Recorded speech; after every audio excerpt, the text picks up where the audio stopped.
Ang iko-cover ko for this video will be about linear equation. So, ang linear equation, isa to dun sa mga methods natin sa pag-solve ng general solution ng isang given differential equation. So, katuloy lang siya ng mga na-lesson na natin before, yung katulad nung variable separable, homogeneous, and exact equations. So, kasi 'di ba, previously ang ginagawa natin kapag meron tayong given differential equation, ang chine-check natin if possible ba siya na pumasok dun sa tatlo.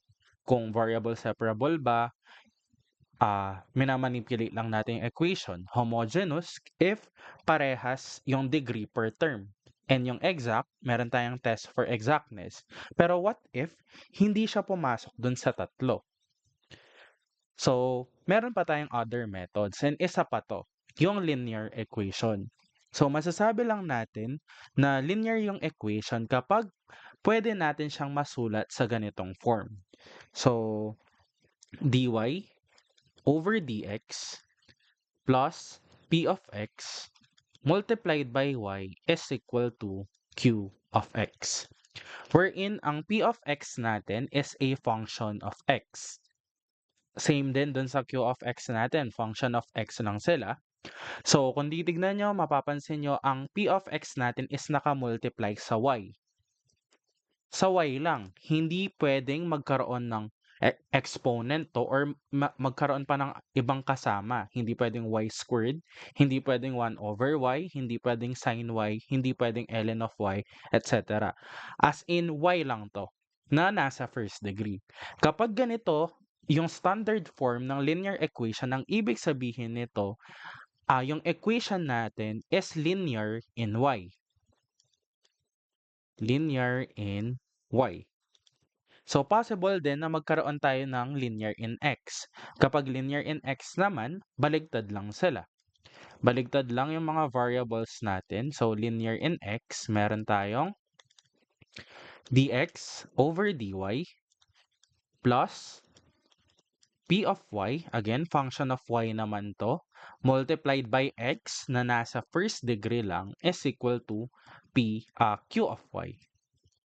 So, equal to sa q of y. So, again, kapag nasulat natin siya in that form, ibig sabihin, linear yung equation. Pero paano ba natin sinosolve to? So, una, first step, syempre, kailangan marirate muna natin siya in the standard form para masabi natin linear yung equation. So, first step is to put the equation in the standard form, which is, ito nga, yung standard form, itong dalawang to.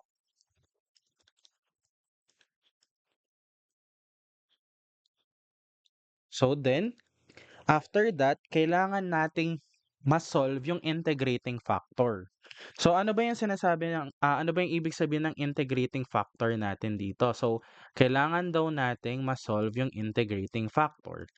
So ang integrating factor natin ay kailangan nating ma-solve para ma-solve natin yung mismong general equation. So, paano natin solve to? Meron tayong sinusundan na formula. Ang integrating factor natin, let's say, for linear in y, pwede nating sabihin na mu of x na lang. Ito yung integrating factor natin is equal siya sa e raised to integration of p of x dx. Ito yung magiging integrating factor natin kapag meron tayong linear in y. And then after that, kapag nakuha na natin yung integrating factor, actually doon na tayo agad sa buong equation. Ang gagawin lang natin is substitute natin yung nakuha nating value for the integrating factor para doon sa magiging general solution natin. And ang general solution, ang mangyayari lang dito is mu of x multiplied by y, so laging ganyan yan, is equal to integration ng mu of x multiplied by q of x dx plus c. So, ganun lang yung steps natin. standard form, and then solve natin yung integrating factor. Kasi once na nasulat na natin siya in the standard form, pwede na nating ma-identify yung P of X and Q of X. From there, masasolve na natin yung mu of X natin. And then sa-substitute na lang natin siya for the general solution. Pero syempre, kailangan pa natin mag-integrate dito. So how about naman kapag linear in X? So same lang. So number 1, to put the equation in the standard form. Then yung integrating factor. So pagdating sa integrating factor, mu of y niyan tayo. So same lang. Mu of y is equal to e raised to integration of p of y dy naman. Pagdating sa final answer, so ang gagawin lang, meron tayong mu of y multiplied by x is equal to integration ng mu of y multiplied by q of y dy plus c. Yan lang yung steps natin in solving a linear equation.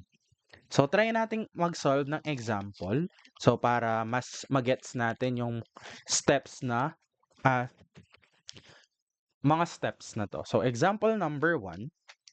So, example number 1. So, sa examples na tayo. So, example number 1. Ang equation natin is x raised to 5 plus 3y dx minus x dy is equal to 0. So, syempre, kapag kung titignan nyo yung equation natin na to, obviously, hindi siya variable separable. Kasi nga, sinabi natin before, kapag meron kang naka-multiply, naka-add, tapos naka-multiply ka sa dx or dy, na magkaiba yung variable, automatic, hindi na siya separable. Hindi rin siya homogeneous kasi raised to 5 to. Raised to 1 lang to. First degree. Fifth degree. Hindi rin siya exact. So, bakit? Kasi kapag kinuha natin yung partial derivative nito, so try lang natin. Kung kukunin natin yung partial derivative of m with respect to y, ang makukuha natin dito is 3. Kung kukunin naman natin yung partial derivative of n with respect to x, ang magiging derivative nito is negative 1. So, ibig sabihin, hindi sila exact.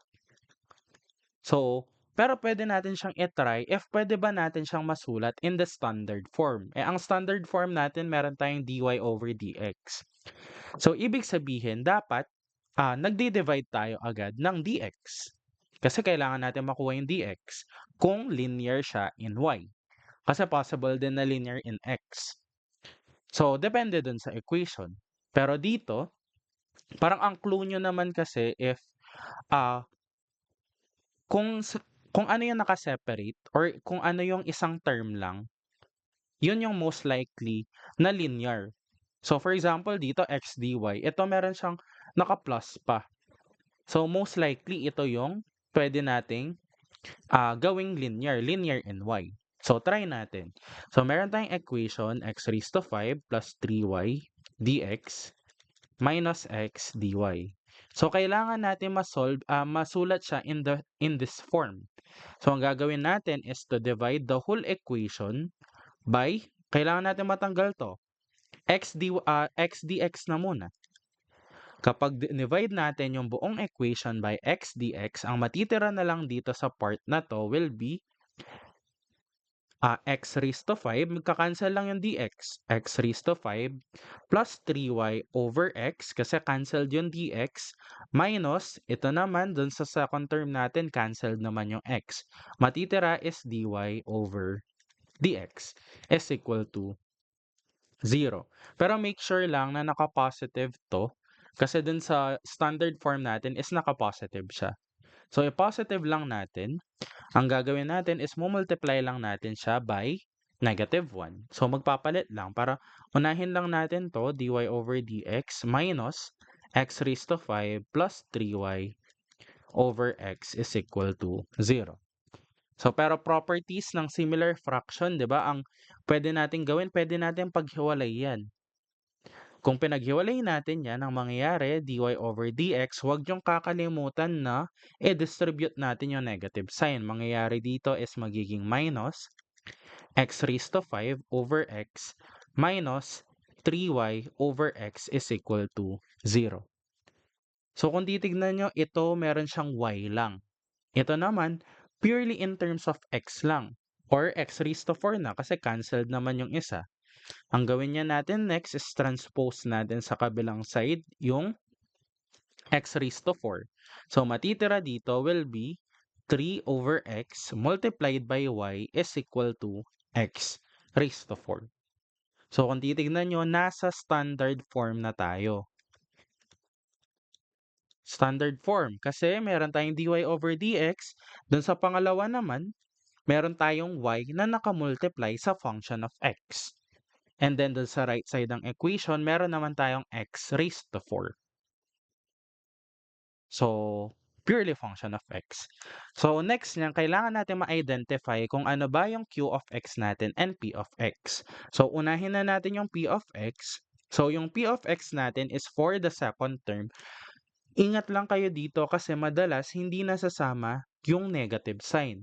Pero kung susundan natin yung standard form, itong buong to yung p of x natin. Ibig sabihin, kailangan nating isama yung negative 3. So meron tayong negative 3 over x.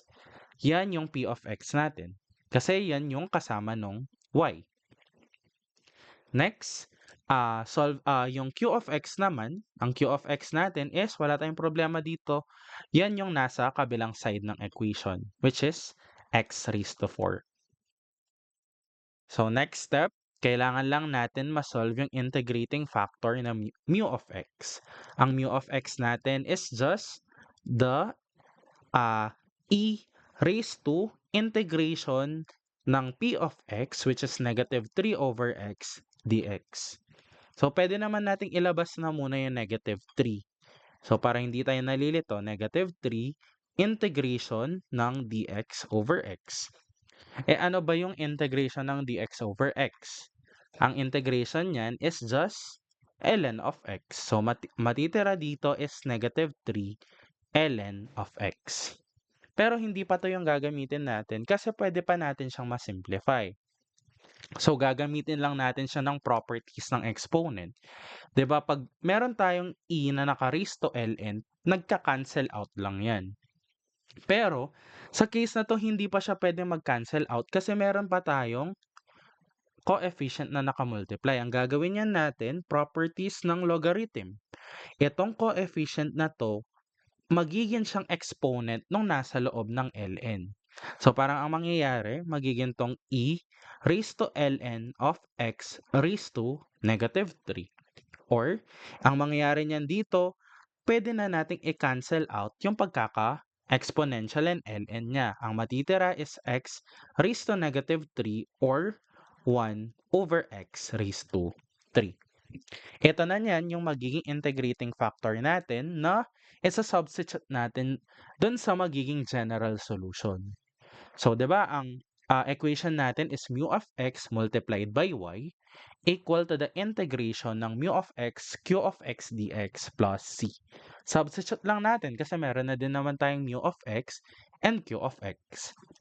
So, mu of x, meron tayong 1 over x cubed multiplied by y based dun sa general solution is equal to the integration ng mu of x, which is 1 over x cubed, multiplied by q of x, which is x raised to 4 dx plus c.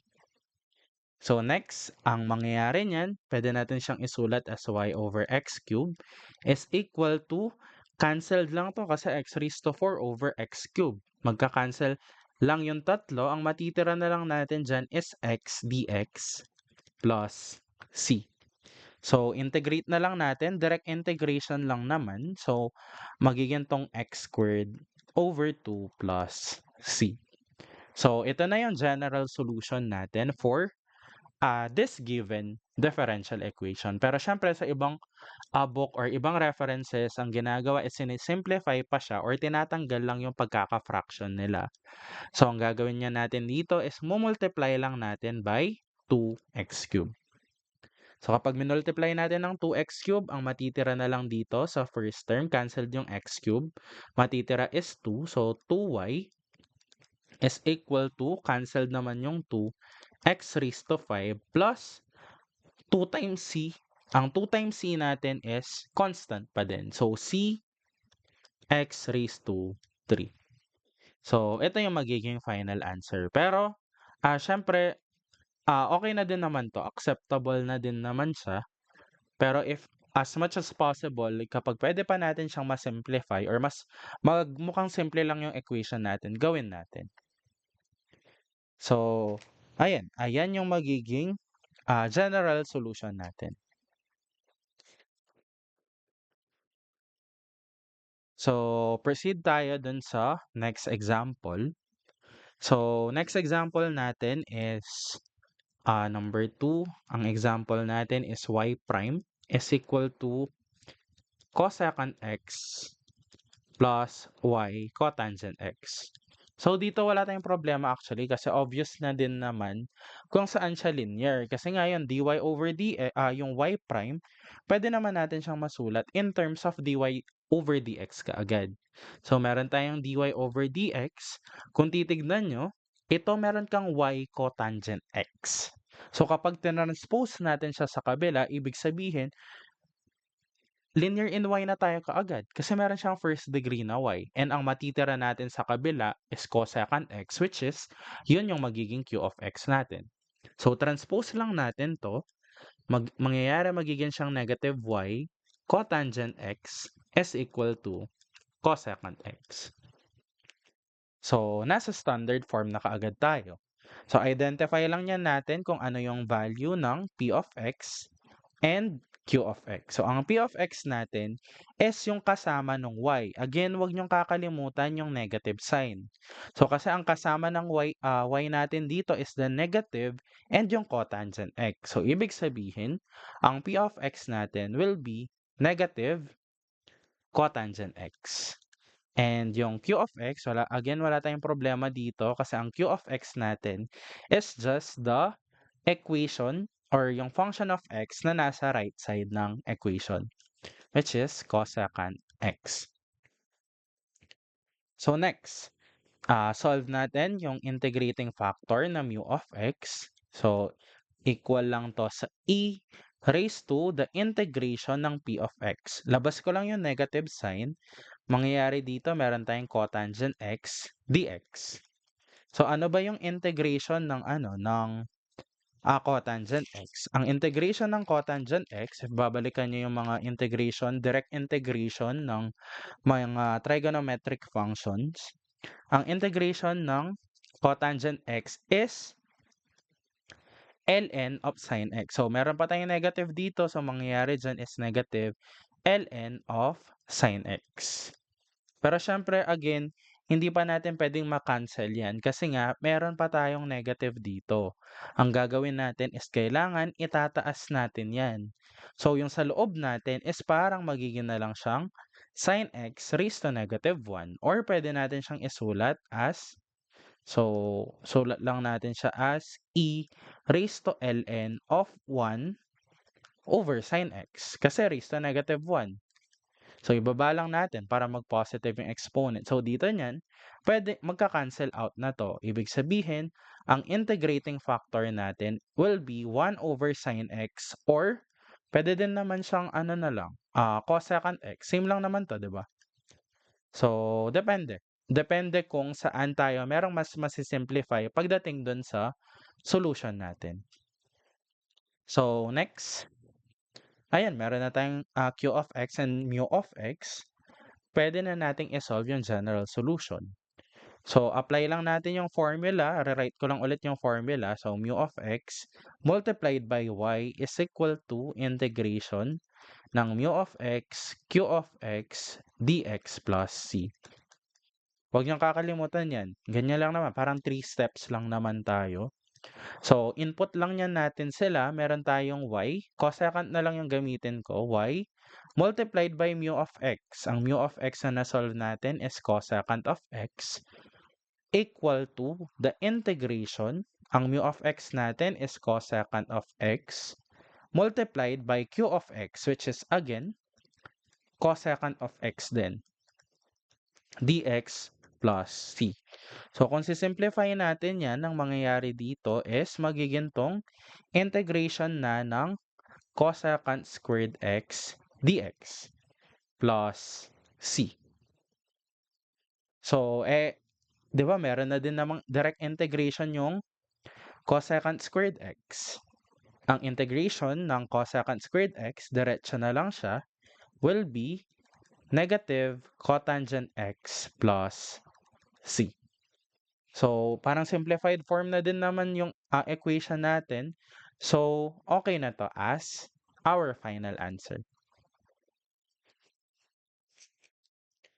Or pwede nyo transpose yung negative cotangent x, pero okay na din naman yun.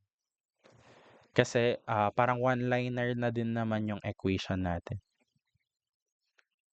So, ayun.